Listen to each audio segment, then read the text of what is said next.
moving on for now to Pakistan. A powerful roadside bomb exploded near a vehicle carrying security personnel in the province of Balochistan, killing at least 3 police officers and injuring over 18 others. While no group has claimed responsibility for the attack, the Baloch Liberation Army, or the BLA, is suspected to be behind this. And according to a government spokesperson, the blast took place in the Mastung district, around 40 kilometers south of the provincial capital, Quetta. In a statement, the Pakistan Prime Minister has denounced the attack and vowed to continue what he calls the fight against terrorism.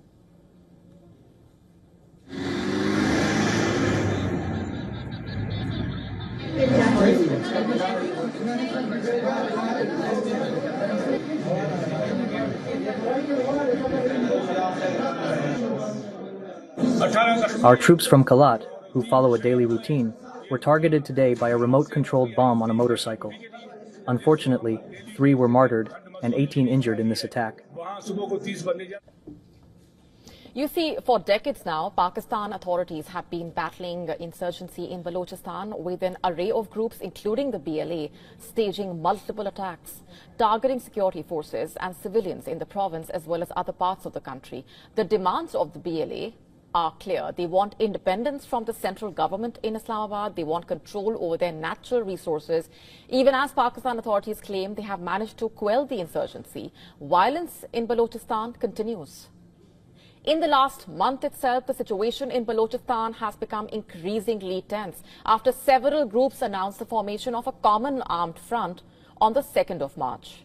Not just that, the hijacking of the Jafar Express passenger train with more than 400 people on board on the 11th of March was a tipping point in the escalation of violence in the region. The hijacking, which was claimed by the BLA, ended after a 48-hour operation by the security forces.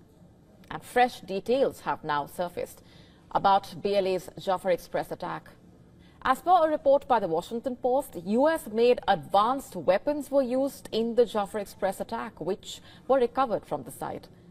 Among the weapons recovered from the scene are an M41 carbine rifle, one among billions of dollars worth of US military equipment provided to Afghan forces, which were abandoned after the withdrawal of the US troops from Kabul. Not just that, US assault rifles, machine guns, night vision goggles are also found to be used by the Pakistani Taliban, or TTP, and other groups reportedly to wreak havoc across Pakistan. Only last month, the latest report published by the Global Terrorism Index 2025 has given Pakistan the 2nd spot among 163 countries, owing to a major surge in terror attacks and the swelling number of civilian casualties. The report also revealing that attacks across Pakistan rose by 45% just in 2024 alone. And the TTP has emerged to be the deadliest outfit. A total of 482 attacks were carried out in Pakistan by the TTP, resulting in 585 deaths, which is a sharp rise from 293 deaths witnessed last year due to attacks.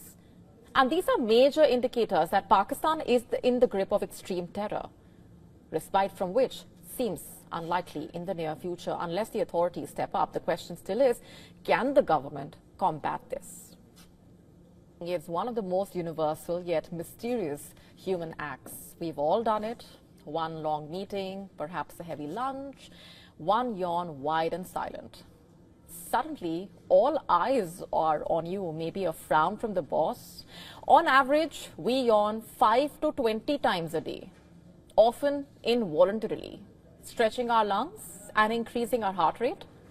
Yawning has long been seen as the universal sign of boredom or sleepiness. It's what sneaks up during a dull presentation, perhaps, or mid-commute. But now a new study by the American Academy of Sleep Medicine revealing something rather surprising. Yawning might actually signal a deeper issue. Your brain is moments away from shutting down. The study highlights how insufficient sleep, less than 7 to 8 hours a night, can worsen conditions like diabetes, depression, high blood pressure, stroke, obesity. The study highlights how repeated yawning, especially in situations requiring focus like flying or operating machinery, could predict micro sleep. That's a sudden involuntary moment of sleep often lasting just a few seconds. It's short, but long enough to drift out of a lane or perhaps miss a red light. Researchers found that people who yawn frequently are significantly more likely to make dangerous mistakes.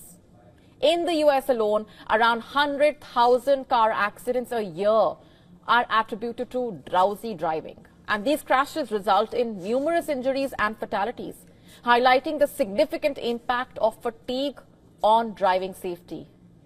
Surgeons, train operators, even factory workers are all at risk if they dismiss yawning as nothing more than little drowsiness.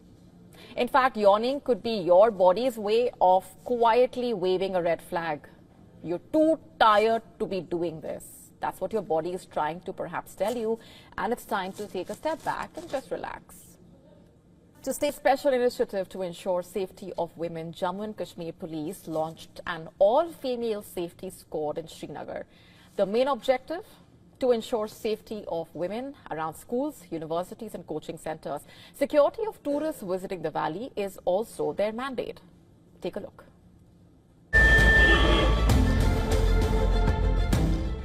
Jammu and Kashmir Police all-female squads have been deployed around Srinagar. Their mission is to ensure that women feel safer in public places. The Jammu and Kashmir Police has also set up a public helpline numbers for women facing harassment or eve-teasing in public places. Groups of the new all-women squads have been deployed outside educational institutions and tourist places like Dal Lake and Tulip Garden. Heads of educational institutions have also been made aware of these special squads dedicated to women's security. Most of the calls that we get are from coaching centers and educational institutions. We patrol the Dal Lake area. Every day in the evening, we have put a security squad outside the Tulip Garden as well. Girl students and women have welcomed the move. They say an all-women force makes it easier for them to open up to officials about their needs. This is a very good initiative, and we feel our issues will be addressed properly. The females can easily now contact the female police officers. The female officers will easily understand our feelings, and it would be so much easier for us to make the complaint.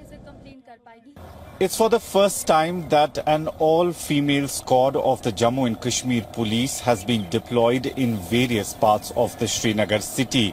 This is not only to protect the women and especially the girls going to colleges and coaching centers, but also the tourists who are coming to Kashmir Valley and sometimes face some cases of harassment. With video journalist Feroz, Idris Lone for WION World is One. To stay up, a remarkable journey by an endangered sea turtle has surprised scientists.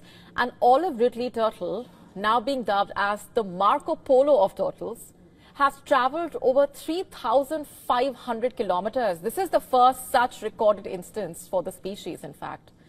The turtle was tagged on a beach in Odisha in 2021.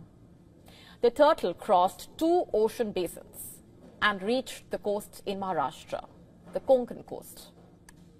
And there, it laid 120 eggs at a beach in Ratnagiri.